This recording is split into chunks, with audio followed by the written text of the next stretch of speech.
Hola, buenas, soy Fernando, bienvenidos a mi canal de cocina. Hoy vamos a preparar azúcar invertido. El azúcar invertido es un tipo de azúcar que se utiliza especialmente para los helados porque no cristaliza y también para que las masas queden más jugosas y más esponjosas, ya que retiene mejor la humedad.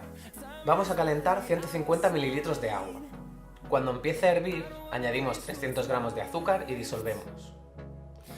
Aún en el fuego, añadimos el sobre blanco de un gasificante, el que contiene ácido málico y tartárico, y removemos hasta que este se disuelva. Este hará un poco de espuma, pero es normal, no pasa nada. Fuera del fuego, reposamos 5 minutos y añadimos el sobre lila, el del bicarbonato. Removemos, dejamos reposar hasta que se vayan las burbujas y guardamos.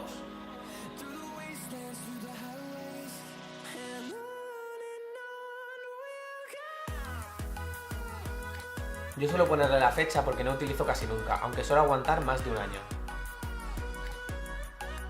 Como veis, es muy fácil de hacer y es mucho más barato que el azúcar invertido ya hecho.